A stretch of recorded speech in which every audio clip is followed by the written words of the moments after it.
Hello friends, मैं हूं मोहित और स्वागत है आपका एसेंशियल्स ऑफ मेडिकल साइंस में। हमारा टॉपिक चल रहा था फेरिंग्स। ठीक है, तो फेरिंग्स में मैंने फर्स्ट वीडियो जो थी फेरिंग्स की, उसमें मैंने आपको बताया था हमारा जो लैरिंगोफेरिंग्स था उसके बारे में और जनरल फीचर्स देखे थे फेरिंग्स के। फेरिंग्स का जो सेकंड पार्ट था उसमें मैंने बताया था आपको उससे अगला पार्ट जो कि हमारा ओरोफेरिंग्स था। उससे अगले वीडियो में हमने नेजोफेरिंग्स की बात की थी और उसके अलावा हमने बात की थी मसल्स ऑफ द फेरिंग्स की। और इस वीडियो में हम बात करेंगे वो जो मसल्स हमने पढ़ी थी ना, उनके बीच में गैप होता है। ठीक है, और उन गैप से अलग अलग चीजें ना जाती हैं, अंदर घुसती हैं हमारे नेक वाले पोर्शन में। ठीक है, तो अभी बात करते हैं कि कौन कौन सी चीजें कौन कौन से पार्ट से कहाँ से घुसती है। तो मैं आपको डायग्राम दिखाऊं थोड़ा सा। तो कुछ ऐसा पार्ट होता है कि 3 कॉन्स्ट्रिक्टर प्रेजेंट है। मान लो ये सेंट्रल लाइन है, ये मैं कोरोनल सेक्शन में बता रहा हूँ आपको। तो ये 3 कॉन्स्ट्रिक्टर ऐसे प्रेजेंट होते हैं, सुपीरियर कॉन्स्ट्रिक्टर, ये मिडल कॉन्स्ट्रिक्टर, ये इंफीरियर कॉन्स्ट्रिक्टर। ठीक है, तो ये देखो, और देखो सबसे ऊपर होता है बेस ऑफ द स्कल, ये हो गया बेस ऑफ द स्कल।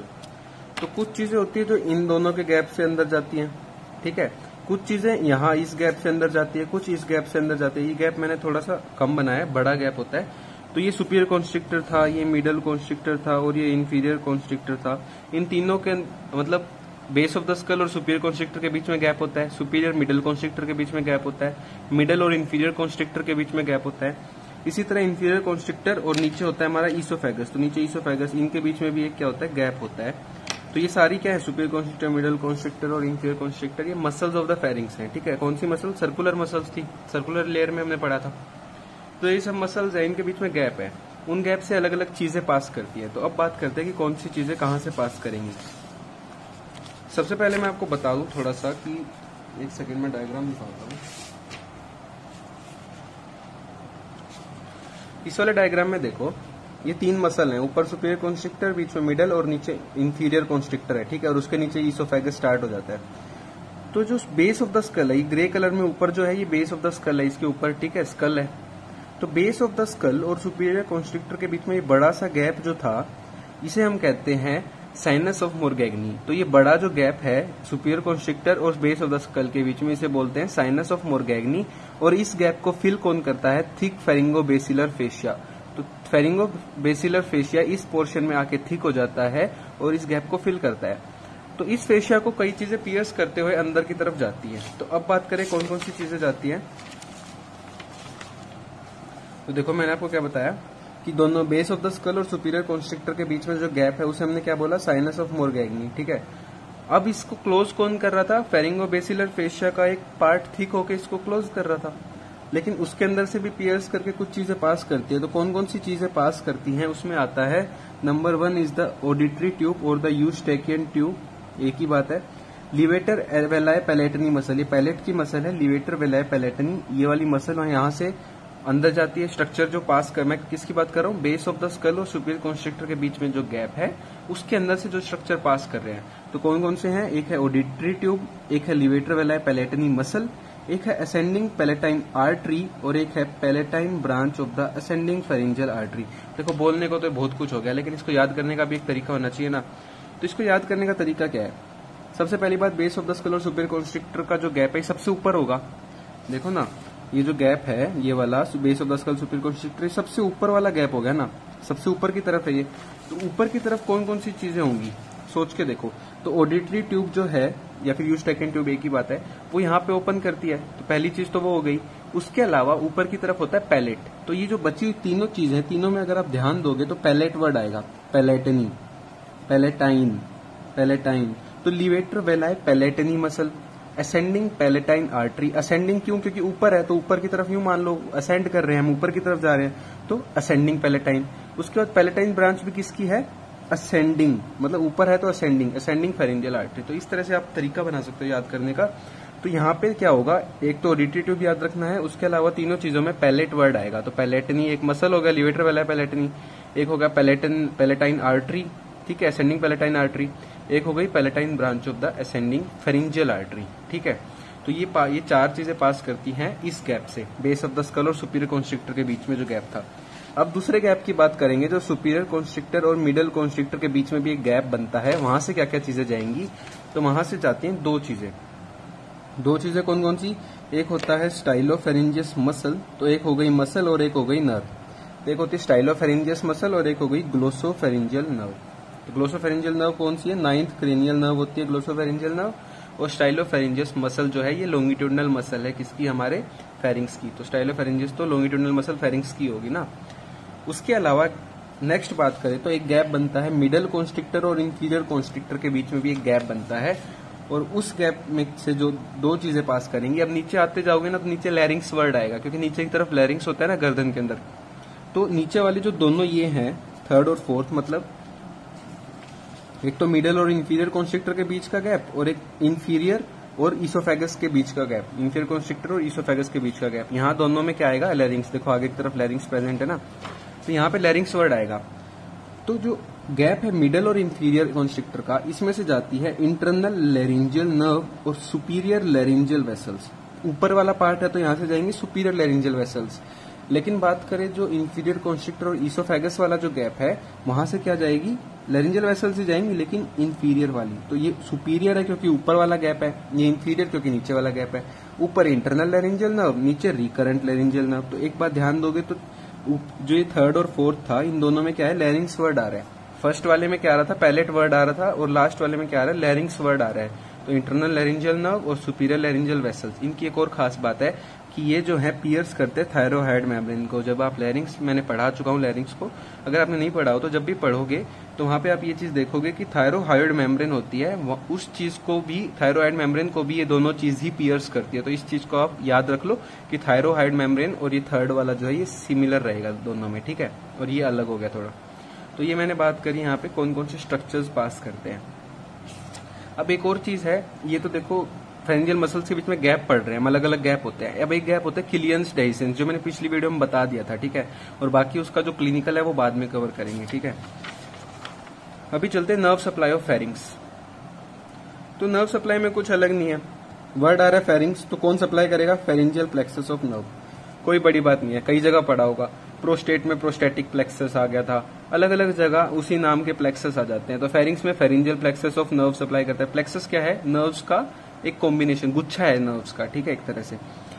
अब फेरेंजियल प्लेक्सस ऑफ नर्व्स, नाम तो इजी है, पेपर में ये लिख के आओगे तो नंबर कोई नहीं देने वाला, क्योंकि फेरेंजियल प्लेक्सस ऑफ नर्व्स किस किस चीज से बनता है ये जानना ज्यादा इंपॉर्टेंट है। पहली बात, ये प्लेक्सस लाए कहाँ पे करता है, ये लाए करता है मिडल कंस्ट्रिक्टर पे, मेनली मिडल कंस्ट्रिक्टर मसल जो थी फेरिंग्स की, उसके ऊपर ये लाए करेगा। अब बात आती है कि ये बनता किस किस से है, तो ये बनता है तीन चीजों से। तीन चीज क्या होंगी, ऑब्वियसली नर्व होंगी। तो कौन कौन सी नर्व से बनता है उसको भी मैं आपको याद करने का सिंपल सा तरीका यहाँ पे बताता हूँ। पहले स्टार्टिंग से मत पढ़ो, कहां से पढ़ो, मेन वर्ड उठाते हैं। वेगस नर्व, ग्लोसोफेरिंजियल नर्व, और उसके बाद क्या है, सुपीरियर सर्वाइकल सिंपैथेटिक गैंग्लियन। तो पहला क्या आया, वेगस नर्व मतलब हमारी 10th नर्व। दूसरा आया ग्लोसोफेरिंजियल मतलब 9th नर्व। मतलब सिंपल सी बात है, कौन सप्लाई करेगा, 9th और 10th नर्व सप्लाई करेंगी, मेन जो हमें इंपॉर्टेंट याद रखना है। अब 10th वाली जो नर्व है वो किसके फाइबर्स को कैरी करती है, वो फाइबर कैरी करती है क्रेनियल एसेसरी नर्व के। तो क्रेनियल एसेसरी नर्व के फाइबर्स को कैरी करती है हमारी वेगस नर्व। तो सप्लाई तो वेगस ही कर रही है, लेकिन फाइबर्स किसके हैं, क्रेनियल एसेसरी नर्व के। और उसके बाद ग्लोसोफेरिंजियल नर्व होगी। दोनों में याद अब पढ़ रहे हैं फेरिंग्स, तो किसकी कौन सी ब्रांचेज आएंगी, इनकी पूरी वेगस नर्व मेन थोड़ी सप्लाई करने आएगी, एक ब्रांच दे देगी। कौन सी ब्रांच होगी, फेरिंजियल ब्रांच। तो दोनों में क्या आएगा, pharyngeal branch of vagus and pharyngeal branch of the glossopharyngeal nerve. ठीक है, सिंपल हो गया। अब इसका मैं बताऊं तो ये बेसिकली सप्लाई करेगी हमारे मोटर सप्लाई करेगी, ठीक है, मतलब मूवमेंट में हेल्प करेगी। और जो ग्लोसोफेरिंजियल है ये सेंसरी फाइबर्स को लेके जाएगी फेरिंग्स से, मतलब पेन, टेम्परेचर, इन सब का पता चलेगा। और जो थर्ड बच गया, अब हमारा नेक जो है उसी रीजन में आ रहे हैं ना, ये फेरिंग्स तो नेक वाले रीजन में हो गया, नाक के पीछे हो गया, मुंह के पीछे हो गया, ठीक है। तो वहां पे कौन सा सिंपैथेटिक गैंग्लियन हो सकता है, तो सिंपैथेटिक जो सप्लाई होती है, सिंपैथेटिक गैंग्लियन वो होता है सर्वाइकल। ऊपर की तरफ सर्वाइकल स्पाइनल कोड आएगी ना, तो सर्वाइकल सिंपैथेटिक गैंग्लियन हम लिखेंगे। ऊपर है तो सुपीरियर सर्वाइकल सिंपैथेटिक गैंग्लियन, ठीक है। अब एक एक करके बात करते हैं। ये तो मेन नर्व सप्लाई होगी ओवरऑल। अब बात करेंगे कि मोटर कौन सप्लाई करता है। तो मोटर फाइबर्स मतलब मूवमेंट के लिए किसी तरह, एक तरह से मूवमेंट ही हो गया ना मोटर। तो मोटर सप्लाई कौन करता है, मैंने बताया ना, वेगस। तो मोटर सप्लाई जो है वो डिराइव होती है क्रेनियल एसेसरी नर्व से। अब इसके फाइबर्स को लेके कौन जाता है, वेगस नर्व मतलब 10th नर्व, ठीक है। अब ये जो है मोटर सप्लाई मतलब मसल्स को सप्लाई करेगा, मूवमेंट तो मसल्स की होगी, तो ये सभी मसल्स को सप्लाई करती है कौन, cranial accessory nerve through branches of vagus except एक मसल को छोड़ के। अब वो मसल कौन सी है, वो है स्टाइलोफेरेंजियस, मतलब एक मसल है जो अलग ही स्टाइल में अपने घूम रही है, तो इसको ये सप्लाई नहीं करेगा क्योंकि इसको पसंद नहीं है ज्यादा स्टाइल वाइल मारना, ठीक है। तो क्रेनियल एक्सेसरी नर्व जो है जो वेगस के थ्रू अपने फाइबर्स भेज रही है वो स्टाइलोफेरेंजियस को सप्लाई नहीं करेगी, बाकी सभी फेरिंग्स की मसल को वही सप्लाई करेगी, चाहे सुपीरियर कॉन्स्ट्रिक्टर हो, चाहे मिडल हो, चाहे इंफीरियर कॉन्स्ट्रिक्टर हो, चाहे हमारा बाकी जो 3 मसल जो थी हमारी जो लॉन्गिट्यूडनल मसल कोट में मैंने बताई थी, चाहे वो हो, उनमें से एक तो यही हो गया। इसको छोड़ करके बाकी दोनों लॉन्गिट्यूडनल मसल्स को कौन सप्लाई करेगा, वेगस नर्व। तो ये वाली जो मसल बच गई स्टाइलोफेरेंजियस, इसको सप्लाई करता है ग्लोसोफेरेंजियल। अब भाई 2 ही तो नर्व बताई थी मैंने, एक 9th वाली और एक 10th वाली, 10th नहीं करेगी तो 9th कर देगी, सिंपल बात है, तो इसको ग्लोसोफेरेंजियल करेगी। अब बच गया एक और इम्पोर्टेंट बात है, एक्स्ट्रा सप्लाई होती है इंफीरियर कॉन्स्ट्रिक्टर को, मतलब इंफीरियर कॉन्स्ट्रिक्टर को ये तो सप्लाई करेगा, वेगस तो करेगा ही, इसके अलावा इसको सप्लाई मिलती है एक्सटर्नल और रिकरेंट लेरिंजियल नर्व से।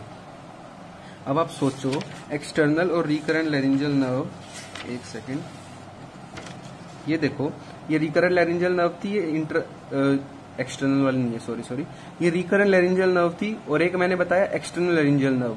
तो ये दोनों देखो आप सोचो इंफीरियर कॉन्स्ट्रिक्टर और ईसोफेगस के गैप के अंदर से जा रही है, तो ऑब्वियस बात है सप्लाई कर देगी इंफीरियर कॉन्स्ट्रिक्टर को, कोई बड़ी बात नहीं है। तो इंफीरियर कॉन्स्ट्रिक्टर को सप्लाई करती है अलग से कौन, रिकरेंट लेरिंजियल नर्व और एक्सटर्नल लेरिंजियल नर्व, ठीक है। अब चलते हैं सेंसरी फाइबर्स, अभी मैंने बताया मोटर फाइबर्स, अब बताता हूँ सेंसरी, मतलब सेंसेशन लेके कौन जाएगा। तो सेंसरी फाइबर्स को हम बोलते हैं जनरल, विसरल, एफरेंट। एफरेंट क्यों, क्योंकि लेके जा रहे हैं, विसरल मतलब विसरा ही एक तरह से, तो विसरल हो गया, और जनरल, विसरल, एफरेंट, ये मैं आपको बताऊंगा एक वीडियो में, अलग अलग तरह के होते हैं ये जनरल, विसरल, एफरेंट, ईफरेंट, ये बहुत 3 तरह के होते हैं बेसिकली, बाद में बताऊंगा। तो अभी याद रखो सेंसरी फाइबर्स को हम जनरल, विसरल, एफरेंट भी बोलते हैं।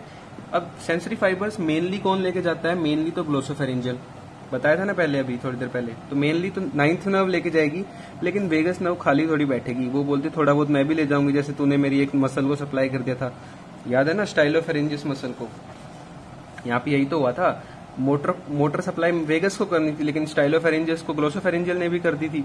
तो वही बात यहाँ पे आ गई कि सेंसरी सप्लाई मेनली तो ग्लोसोफेरेंजियल को करनी थी, लेकिन थोड़ी बहुत वेगस ने भी कर दी। ये तो चलो है, ये तो मेन सप्लाई है, मोस्टली ये सप्लाई करेगी, लेकिन मोस्टली में सब कुछ थोड़ी आता है। अब बच गया इसमें क्या, एक्सेप्शन है नेजोफेरिंग्स। नेजोफेरिंग्स को सप्लाई करती है मैक्सिलरी नर्व। कौन सप्लाई करता है नेजोफेरिंग्स को, मैक्सिलरी नर्व, किसके थ्रू, टेरिगोपैलेटाइन गैंग्लियन। टेरिगोपैलेटाइन गैंग्लियन मैंने बताया था पैरासिम्पैथेटिक नर्वस सिस्टम में, वीडियो नहीं देखी हो तो वो देख लेना, अच्छे से समझ आएगा पैरासिम्पैथेटिक नर्वस सिस्टम, तो उसमें हमने सारा पढ़ा है ये। तो supplied by the maxillary nerve. उसके बाद सॉफ्ट पैलेट और टॉन्सिल, इसको कौन सप्लाई करता है, लेसर पैलेटाइन और ग्लोसोफेरेंजियल नर्व। तो सॉफ्ट पैलेट और टॉन्सिल को सप्लाई करता है लेसर पैलेटाइन और ग्लोसोफेरेंजियल। सॉफ्ट पैलेट यहाँ पे क्यों आया, क्योंकि मैंने आपको बताया था हमारा जो ओरोफेरिंग्स था उसके अंदर लाई करता है सॉफ्ट पैलेट, और टॉन्सिल भी उसी के अंदर लाई करता है, दोनों चीजें ओरोफेरिंग्स में आती है। तो लेसर पैलेटाइन और ग्लोसोफेरेंजियल नर्व इनको सप्लाई करती है। अब बात करें टेस्ट सेंसेशन, तो टेस्ट सेंसेशन कहाँ से आ सकता है, 2 ही चीजें थी जहां से टेस्ट सेंसेशन आ सकता है। एक तो वेलिकुला, वेलिकुला याद करो स्पेस था पोस्टीरियर वाले पार्ट ऑफ द टंग से लेके जो एपिग्लोटिस था उसके बीच का गैप था, मैंने ओरोफेरिंग्स में आपको बताया था ये। तो वेलिकुला और जो एपिग्लोटिक एरिया है वहां से जो टेस्ट सेंसेशन है वो लेके आता है internal laryngeal branch of the vagus, मतलब मेन तो आपको याद रखना है वेगस नर्व, लेकिन इसकी कौन सी ब्रांच, इंटरनल लेरिंजियल ब्रांच, ठीक है। अब बात करें पैरासिम्पैथेटिक सिक्रीटोमोटर फाइबर्स, मतलब हमने टेस्ट सेंसेशन भी पढ़ लिया, लेकिन अब सिक्रीशन भी करानी है, मान लो सलाइवा सिक्रीशन, सिक्रीटोमोटर फाइबर्स लेके आएंगे वो तो जो सिक्रीटोमोटर फाइबर्स हैं ये डिराइव होते हैं lesser palatine branches of pterygopalatine ganglion. फिर से बोल रहा हूँ, ये चीजें पैरासिम्पैथेटिक नर्वस सिस्टम की वीडियो जो मैंने बना रखी है वो देख लो, उससे सब चीज समझ आ जाएगी। तो ये डिराइव होता है lesser palatine branch of the pterygopalatine ganglion. अब नेक्स्ट जो इसमें बच गया वो बच गया ब्लड सप्लाई, फेरिंग्स की ब्लड सप्लाई, पूरे फेरिंग्स की, ठीक है। तो हमने टॉन्सिल की ब्लड सप्लाई पढ़ी थी इससे 1-2 वीडियो पहले, तो जो टॉन्सिल की ब्लड सप्लाई थी वही सेम ब्लड सप्लाई है हमारे फेरिंग्स की। याद करो, देखो ये टॉन्सिल की ब्लड सप्लाई मैंने लिखवाई थी, tonsillar branch of facial artery, ascending palatine branch of facial artery, उसके बाद lingual branch of the lingual artery, ascending pharyngeal branch of the external carotid और greater palatine branch of maxillary. अब देखना similarity यहाँ पे, ये देखो ये है हमारे फेरिंग्स वाली, तो ये ब्लड सप्लाई में लिख देता हूँ ब्रैकेट में फेरिंग्स की। तो फेरिंग्स की ब्लड सप्लाई में सबसे पहले आता है ascending pharyngeal branch of the external carotid artery. कौन सी ब्रांच? Ascending pharyngeal branch. अब देखो ये रहा ascending pharyngeal branch of external carotid artery. ये टॉन्सिल वाली में भी था, तो ये आर्टेरियल सप्लाई टॉन्सिल की है।